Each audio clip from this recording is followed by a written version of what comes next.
오늘은 신명기 4장 말씀입니다. 오늘도 주시는 말씀의 은혜가 우리 안에 넘치기를 원합니다. 1절 이스라엘아 이제 내가 너희에게 가르치는 규례와 법도를 듣고 준행하라. 그리하면 너희가 살 것이요 너희 조상의 하나님 여호와께서 너희에게 주시는 땅에 들어가서 그것을 얻게 되리라. 규례와 법도를 듣고 준행하라. 그리하면 어떻게 된다고요? 살 것이라는 거죠.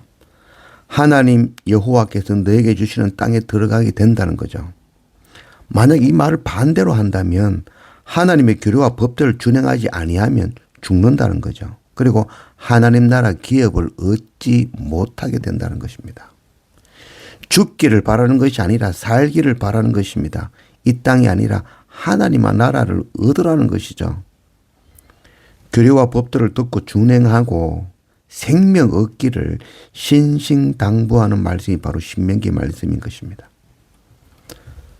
3절 여호와께서 바알보올의 일로 말미암아 행하신 바알을 너희가 눈으로 보았거니와 바알보올을 따른 모든 사람을 너희의 하나님 여호와께서 너희 가운데에서 멸망시키셨으되. 바알보올 사건이라는 것은 바로 발람의 사건이죠. 이스라엘 백성들이 요단 동편 시딤에 머물러 있을 때에 모압 왕 발락, 그가 거짓 선지자 발람의 그 교묘하게 속이는 말, 그 꾀를 따라서 모압 여인들과 미디안의 그 신전의 창기들과 이스라엘 백성들이 행음하게 한 거죠. 그리고 그 이방의 제사를 드리며 제사 음식 먹게 하고 우상 숭배하게 한 사건인 것입니다. 이 사건을 통해서 24,000명이 연병으로 죽어버린 것이죠.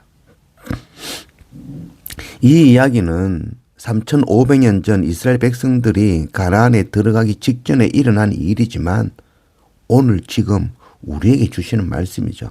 바로 오늘 말세를 살고 있는 우리에게 미혹하는 음란과 세속주의, 물질주의, 그거 조심하라는 거죠. 예수 그리스도를 부인하진 않지만 외부적인 그런 핍박이 강하니까 그 핍박에서 벗어나는 해결책으로 세상의 방법, 세상의 가치관, 세상에 힘 있는 것을 용납하고 세상과 연합하는 것을 가르치는 것. 이게 바로 발람의 교훈이며 신약에서는 이것을 니골라당의 교훈이라고 이야기하는 거죠. 신명기는 제발 이런 법, 세상의 법 따르지 말고 하나님의 규례와 법도를 준행하여서 생명을 얻으라는 것이죠. 이스라엘 백성들에게 주시는 말씀이 아니라 지금 오늘 우리에게 주시는 말씀입니다. 4절 오직 너희의 하나님 여호와께부터 떠나지 않는 너희는 오늘까지 다 생존하였느니라. 오직 너는 스스로 삼가며 네 마음을 힘써 지켜라. 그리하여 네가 눈으로 본 그 일을 잃어버리지 말라. 네가 생존하는 날 동안에 그 일이 네 마음에서 떠나지 않도록 조심하라. 너는 그 일을 네 아들들과 네 손자들에게 알게 하라. 이스라엘 백성들의 가장 큰 특징은 바로 조상과 아버지의 그 모든 지식과 지혜를 자녀들에게 고스란히 가르치고 전한다는 거죠. 이게 정말 가장 중요한 일이죠. 세상에서 가장 위험한 것, 그거 바쁜 겁니다. 바쁜 것. 시간 없다는 거죠. 가장 안전한 것이 뭐라고 이야기했죠? 하나님과 가까이 있는 것이라는 것이죠. 그래 하나님과 가까이 있게 하는 그 안전을 빼앗는 것이 바로 바쁘다는 거죠. 바쁩니다. 바쁨. 바쁘면 안 됩니다. 요즘 바쁘고 시간이 없어서 어떻게 합니까? 돈으로 세상의 지식을 사서 자녀들을 가르치죠.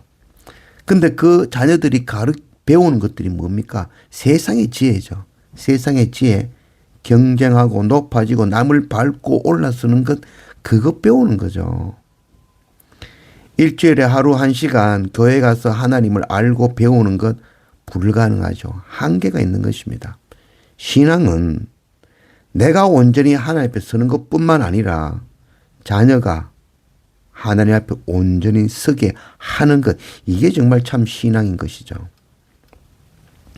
조상의 지혜와 지식과 또 하나님을 아는 그 신앙, 그것 계속 전해지고 축적된 그 지혜와 지식 다시 고스란히 부모를 통하여 자녀에게 전해줘야 되는 거죠. 자녀는 가정에서 교육하고 가르치고 모범을 보이고 함께 이야기하며 이해시키지 아니하면 세상의 지식을 쫓아 자기 생각에 옳은 것 그것 택하며 살아버리게 되는 거죠. 결국 어떻게 되겠습니까? 하나님을 알지 못하고 세상의 종으로 살아가는 자녀가 되고 말 것입니다. 시간을 내야 되는 겁니다. 자녀를 위해서. 우리가 바쁘면 안 됩니다. 13절 여호와께서 그의 언약을 너희에게 반포하시고 너희에게 지키라 명하셨으니 곧 십계명이며 두 돌판에 친히 쓰신 것이라. 이스라엘 백성들이 시내산 아래에서 1년간 머물면서 모세를 통해서 하나님의 계명, 규례를 받고 배웠죠. 이게 바로 레위기의 말씀입니다. 시내산 아래에서 받은 레위기의 말씀은 성경 중에서 가장 먼저 기록된 말씀이라 하겠습니다. 모세가 바로 왕 앞에서 이스라엘 백성들을 출애굽하려는 목적이 뭐였습니까? 바로 하나님께 예배한다는 거죠. 하나님께 제사 드리기 위해서죠.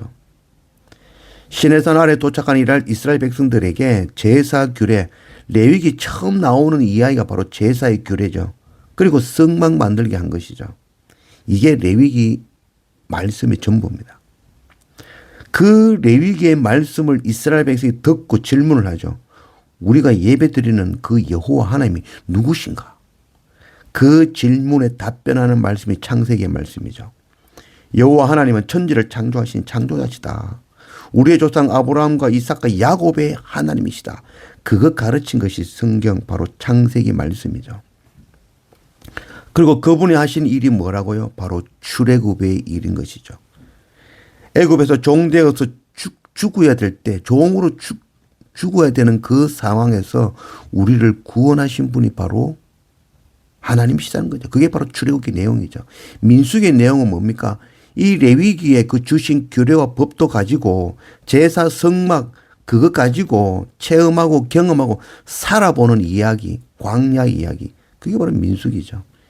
오늘 지금 우리가 읽고 있는 이 신명기의 말씀은 레위기의 그 말씀으로 살아본 지난간의 그 경험 그것 나누고 전하면서 거듭 신신당부하며 레위기 말씀을 지키라는 거죠. 그게 바로 신명기의 말씀입니다. 이어서 모세 오경 다음에 나오는 말씀이 뭡니까? 여호수아서죠. 여호수아서를 시작해서 에스더까지 12권의 성경을 역사서라고 이야기합니다. 그 역사서의 내용은 바로 레위기 그 하나님의 규례와 법도와 성막을 순종하며 잘 따른 나라와 왕들의 이야기 그리고 그것 듣지 않고 불순종하며 우상 숭배한 나라와 왕들의 역사 이야기를 기록한 것이죠. 이어서 나오는 욥기로 시작해서 아가서까지 5권을 우리는 시가서라고 하죠. 그 시가서는 바로 하나님의 규례와 법도와 성막 레위기 말씀을 지키며 살아온 자들이 하나님을 높이며 영광 돌리며 찬양한 내용을 기록한 것이죠. 그리고 이어서 나오는 말씀이 뭡니까? 바로 선지서죠. 5권의 대선지서와 12권의 소선지서 이야기죠. 선지서의 내용은 레위기 하나님의 규례와 법도와 성막을 지키고 순종하는 자들과 불순종하며 우상 숭배하는 자들의 그 결말이 어떠한지를 기록한 것이죠. 신약의 말씀은 그 레위기 제사의 어린 양, 성막 그게 누구냐는 거죠. 바로 예수 그리스도라는 거죠. 말씀이 육신이 되어 우리 가운데 오신 예수 그리스도 이야기, 십자가와 부활의 이야기, 그리고 부활 성천하시고 다시 오실 예수 그리스도의 이야기를 기록한 것이죠. 그래서 결론은 이 모든 성경의 중심에는 바로 레위기 말씀이 있다는 것이죠. 그래서 레위기 말씀을 정확히 이해한다면 성경 전체를 이해할 수 있는 것이죠. 우리가 제발 날마다 말씀과 예배로 하나님의 규례와 법들을 배우고 준행하며 그것 또한 우리 자녀들에게 잘 가르쳐서 생명 얻는 그런 우리가 되기를 원합니다.